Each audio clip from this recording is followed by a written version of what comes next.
out to Gateway International Raceway once again, and today's kind of a different day. It's NHRA day, and I do not have rights to get out on the track and get footage of that stuff, but I can roam around the pits and see what goes on behind the scenes of an NHRA event.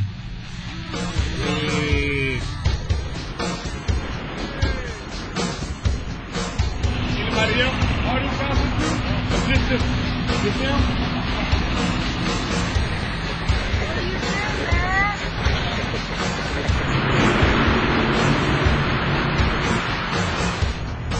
So the day was on, and not only was I escorted in VIP style, I got the sweet nickel tour from Gateway International Raceway's drag racing manager, Jason D. This right here is Don Schumacher Racing. It starts here with this brute machine right here, Ron Cab. So these two trailers are for this one funny car that's not there right now. This is their hospitality, right? And then we got these two trailers for his Mopar car. These two trailers for his third car. And then finally, these two trailers for the U.S. Army Dragster, which is driven by that guy right there, Tony Schumacher. 8,000 horsepower, 4-second, 330-mile-an-hour race car, man. Nothing in the world like it. Nothing like it. Let's see if Mr. Mike got it doing.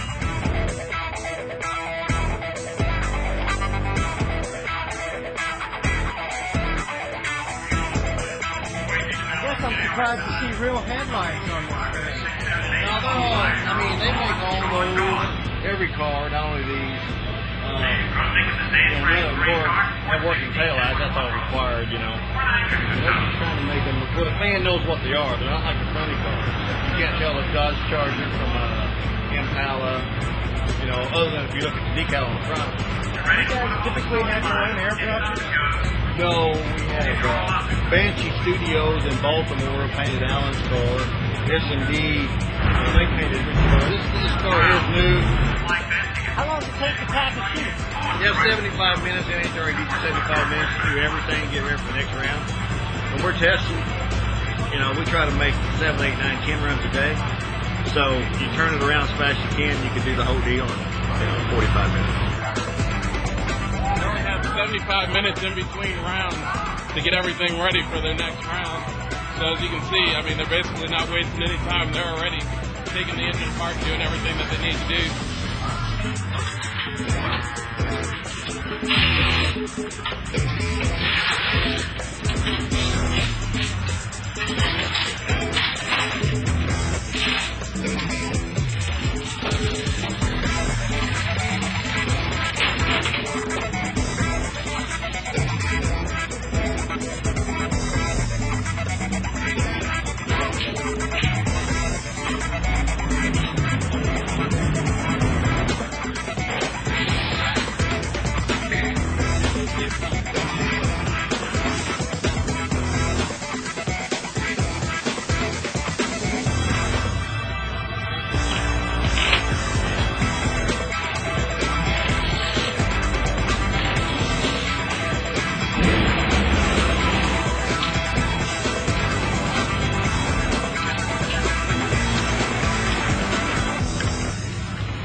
We got a Dodge Stratus, and we're running a Larry Morgan power. Got a super fast race car made by Lazarus, and we're just out here having all kinds of fun, especially for an old guy. What got you into cars? Actually, my kids. I had 3 boys, and they all got into cars, and I got into helping them, and they all left home. That's kind of backwards. I usually hear my dad when I ask that question. Oh, I tell you, well, my dad was the mechanic, so as a young kid I was exposed to the oil changes, the spark plug changes and whatnot. But my mom's brother, he was a big-time drag race fanatic, and he used to take my brother and I, so from 7 years old on, I was hooked. I remember the first time I went up talking to somebody here this weekend. I don't remember what I had for breakfast. I remember what the nachos smelled like 30 years ago in Orange County. Dude, I'm with you. Oh, it's always been a love to go fast, you know. When I was a kid, and in '79, I thought, you know, there's a need to build these race cars. And I was a tool and die maker engineer at the time, so here I am, and I love what I'm doing. Just a love for it since I was about 5 years old. I started racing motorcycles, riding, of course, and not too long after I learned how to ride a pedaling bike without training wheels. Just had a love for them. My family's always been in drag racing, so it's something that I just kind of grew up with and always had a love and a passion for. And here I am today. Just a natural progression for me. I'm a big-time competitor. In my opinion, pro stock racing is probably the most competitive form of racing on the planet Earth. So when I retired from the NBA in 2001, I got involved in something I really enjoy doing, and especially I keep that competitive drive going. I started racing dirt bikes when I was 6 years old. Bigger bike every year. Here, go a little faster each time? Yeah. I understand. Drag racing because it's more of a mental sport than physical. Yes? So I can still race against all the guys, no matter how little I am. I've noticed the female reaction time is predominantly faster than the male. That's a myth. The smell, the sound, the feel that would rumble your body. I mean, it gave me goosebumps as a kid. What?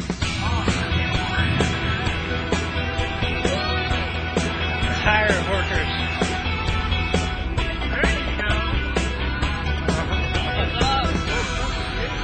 Man, I knew you were hiding. I'm not hiding, I'm working.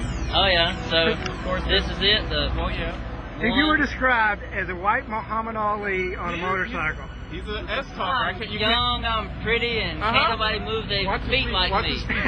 Actually, no, That's why they flashy Ollie. So you basically build bikes and just go fast and try and kick everybody's butts. All our deals are come off of the exit ramp and ass beater, like a badminton racket. And that's it. That's how we do it. All of that stuff has got to be a particular method, okay? Because if it's not, then who would pick this to do? It's heavy, man. So, well, I got you into badminton.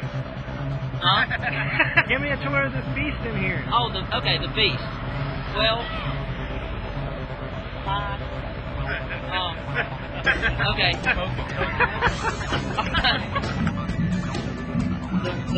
the wideness here is nice and wide. Okay, and it's totally driven by the bullfrogs. We got the bullfrogs right here. The bullfrogs. The deep ribbon is very important. Okay. That's a technical term, right? Oh, that's as technical as you can find. Now, pardon my ignorance. This your gas tank. Oh, that's the gas tank. All right. Yeah. No, you got no ignorance. That's the fuel tank. You got to just. Just making sure, man. Swear. Hello, kids. I've stolen the camera, and now we get to zoom in on Grinner's little chin. Check this out. Little swimming accident. When it says no diving. Step aside. How you doing? There we go. The thing here, it's going to fire up this engine, warm it up. We're going to see if I can hang in there with no mask or ear protection. Not recommended. So what the crowd here is enjoying is 85% nitromethane, 15% alcohol mixed with about 160 decibels. Good clean fun.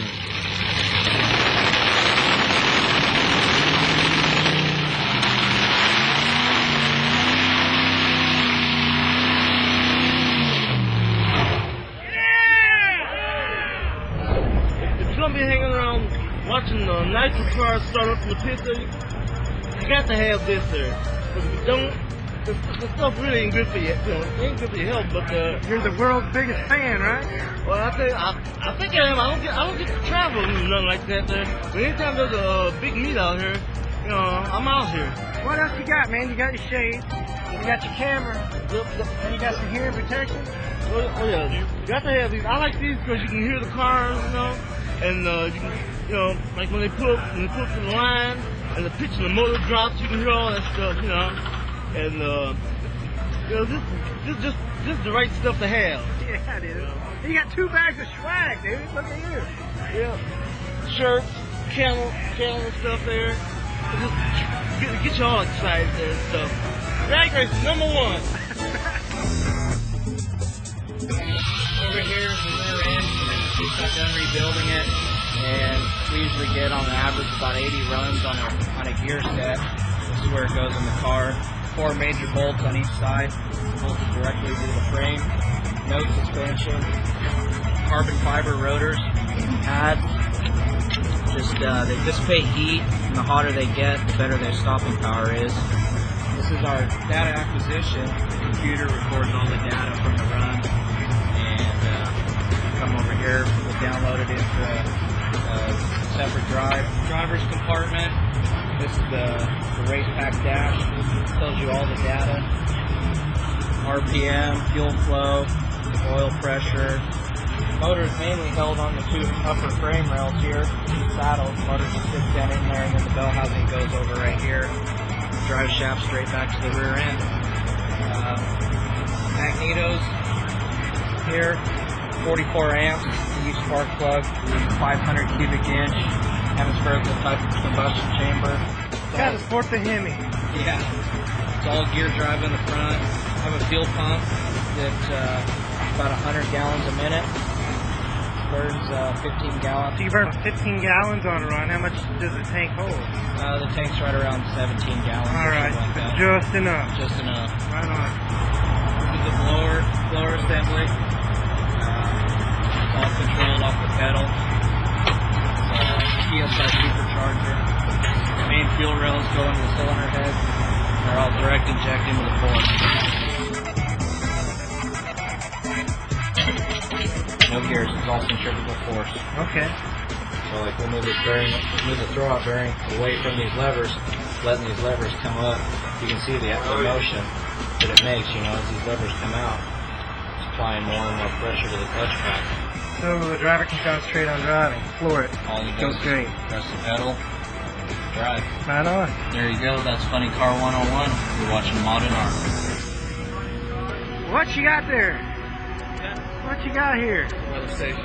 Alright, well, that's what it looks like.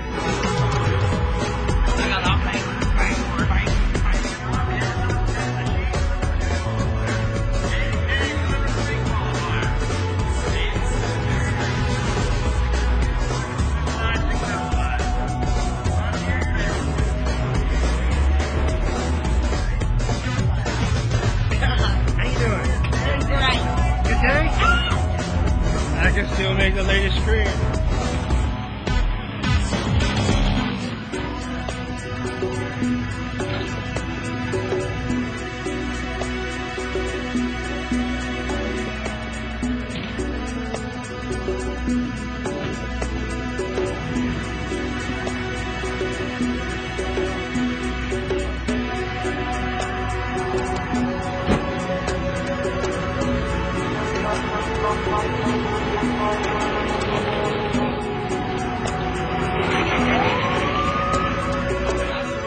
Alright, so you didn't really think I was gonna hype all this up and not show you just a few passes of these bad boys, did you?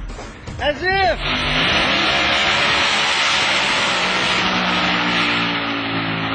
Right about now I'm thinking I probably should have brought some earplugs.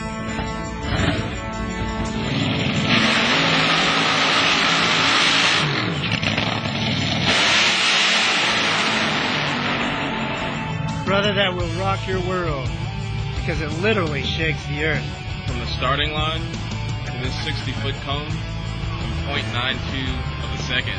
In order to do that, you have to be pretty much already traveling about 100 miles per hour or so, and about within a second to be going that fast is pretty big.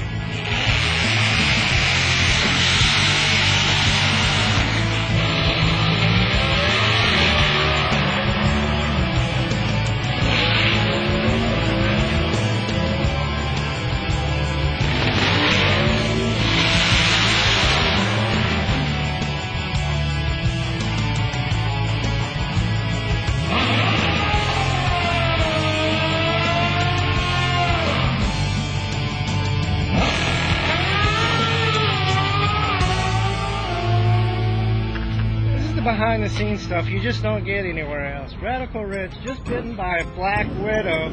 I prescribed tequila. I think that's the... Yes, tequila cigars that probably should take care of the inflammation. At There least. you go, man. And we'll be ready for Midnight Madness. I aims to please. He is after Jason Dukes now. He's mad. Look. No, he'll go away. No, he won't. He's mad, dude. He's got your number. He knows where you live and everything. I'm memorizing you, dude. Probably getting itself stuck. Oh, dude. Who would have thought an 8-legged critter could have started such a ruckus, but they have shut her down here at Gateway International Raceway. Because it's freaking Rich. And I told him just to shoot some tequila and call it done, but no, he's going to milk it. He's going to go home early. So I succumbed to a fiddler-head crab spider or whatever. A crossbreed between a brown recluse and a black widow.